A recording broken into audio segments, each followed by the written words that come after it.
Assalamualaikum warahmatullahi wabarakatuh. Perkenalkan, nama saya Cici Irwanti, mahasiswi semester 6, Prodi Manajemen, Fakultas Ekonomika dan Bisnis Universitas Majalengka.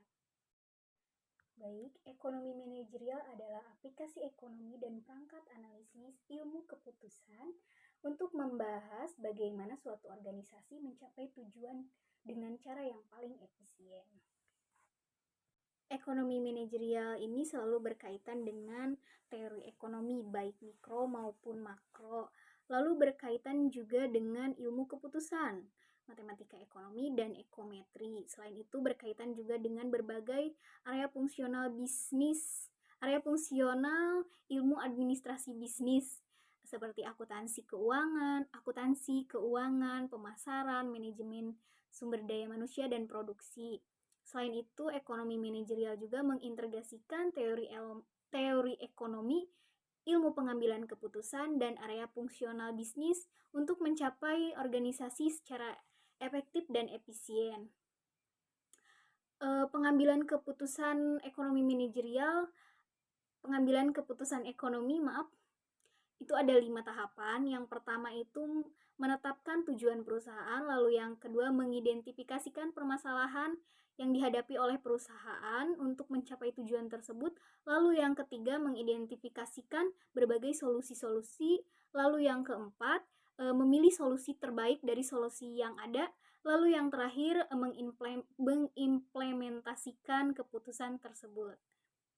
Perusahaan adalah suatu organisasi yang menggabungkan dan mengorganisasikan berbagai sumber daya dengan tujuan untuk mendapatkan barang atau jasa yang siap dijual atau untuk dijual.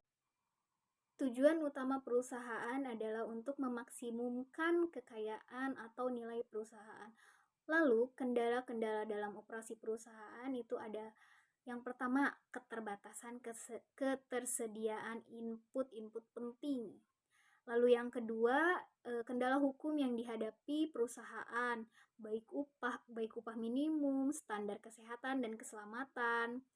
Lalu yang ketiga yaitu keterbatasan ruang pabrik atau gudang dan dana modal. Masalah pemilik, pengelola atau masalah prinsipal, agen, dan masalah pemuasan. Lalu ada sifat-sifat dan fungsi laba, yaitu laba bisnis atau usaha, yaitu business profit yang mengacu pada pendapatan perusahaan dikurangi biaya eksplisit atau biaya akuntansi perusahaan. Lanjut kepada teori permintaan. Permintaan merupakan suatu aspek terpenting dalam ekonomi manajerial, penting bagi penciptaan, kelangsungan hidup, dan profitabilitas perusahaan. Adapun hal-hal yang mempengaruhi permintaan konsumen. Yang pertama itu harga dari barang itu sendiri, yang kedua pendapatan konsumen, yang ketiga harga dari barang substitusi dan komplementer. Jadi kenaikan dan penurunan harga itu berpengaruh terhadap permintaan konsumen dan selera konsumen juga berpengaruh terhadap permintaan konsumen. Pada saat pendapatan konsumen meningkat, mereka akan membeli banyak barang seperti sepatu, tas, dan barang-barang tersebut disebut juga barang normal. Namun ada juga barang dan jasa yang tidak akan dibeli oleh konsumen pada saat pendapatannya meningkat, dan seperti gorengan, telur rebus ataupun nasi, karena barang-barang tersebut itu disebut barang inferior. Lalu di teori permintaan juga ada efek permintaan pasar. Itu ada efek kereta dan efek kesombongan. Pasti efek kereta? Efek kereta itu orang-orang melakukan permintaan terhadap suatu komoditas karena orang lain membelinya. Jadi mereka misalkan saya membeli karena orang lain juga membeli barang tersebut. Lalu yang kedua efek kesombongan, di mana banyak konsumen berusaha tampil berbeda dan eksklusif dengan meminta lebih sedikit komoditas-komoditas yang banyak diminta oleh orang. Jadi efek kesombongan ini lebih ke dia punya passionnya sendiri, terus gak mau gitu kalau sama yang lain. Lanjut kepada elastisitas permintaan terhadap harga. Elastisitas permintaan merupakan suatu pengukuran kuantitatif yang menunjukkan sampai di mana besarnya pengaruh perubahan harga terhadap perubahan permintaan, yang terdiri dari 3. Yang pertama ada elastisitas harga, yang kedua ada elastisitas pendapatan, yang ketiga ada elastisitas permintaan silang. Elastisitas harga merupakan nilai perbandingan antara persentasi perubahan jumlah yang diminta dengan persentasi perubahan harga. Lalu jenis-jenis elastisitas harga itu ada 5. Yang pertama tidak elastis sempurna, elastis uniter, tidak elastis, dan yang terakhir ada elastis. Faktor-faktor yang mempengaruhi elastisitas permintaan terhadap harga ada 4. Yang pertama itu ukuran elastisitas permintaan makin besar jika makin dekat atau makin banyak jumlah komoditas yang mampu mensubstitusinya.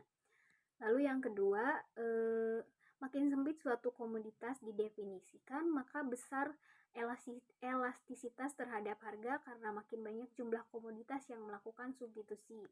Lalu yang ketiga, elastisitas permintaan akan menjadi lebih besar jika konsumen membutuhkan waktu yang lebih lama untuk merespon perubahan harganya. Lalu yang terakhir, respon dalam kuantitas yang dimiliki akan menjadi lebih besar pada jangka panjang dibandingkan pada jangka pendek. Dalam estimasi permintaan itu ada analisis regresi. Yang pertama ada analisis regresi sederhana yang hanya melakukan analisis regresi untuk 2 variabel, yaitu satu variabel independen dan satu variabel dependen, di mana prosesnya terbagi menjadi 3. Yang pertama menghitung nilai titik potong vertikal dan nilai koefisien kemiringan dari garis regresi.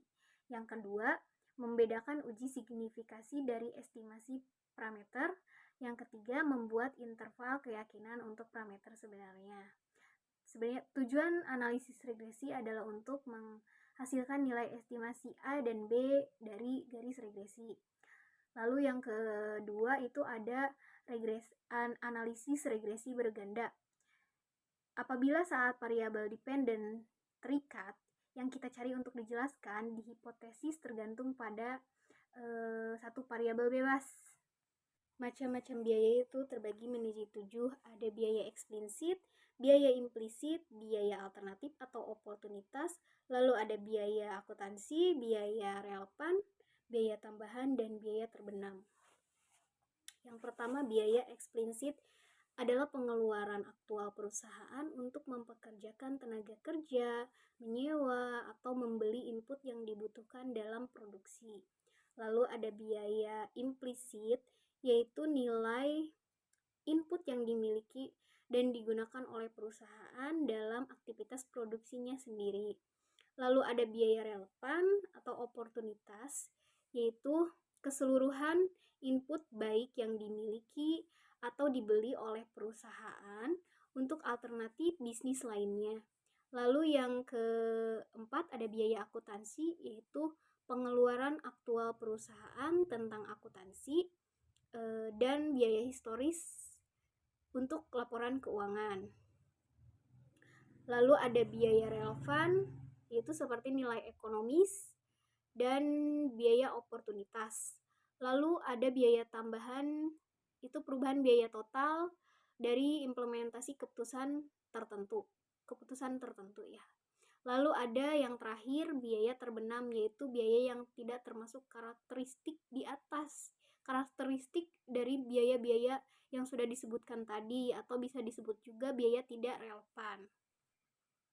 Dalam estimasi biaya, itu ada fungsi biaya jangka pendek yang merupakan suatu periode di mana beberapa input perusahaan tidak dapat dirubah kecuali dengan beban yang besar. Lalu untuk menentukan biaya total rata-rata atau average total cost, itu dengan total cost dibagi quantity sama dengan average fixed cost ditambah average variable cost.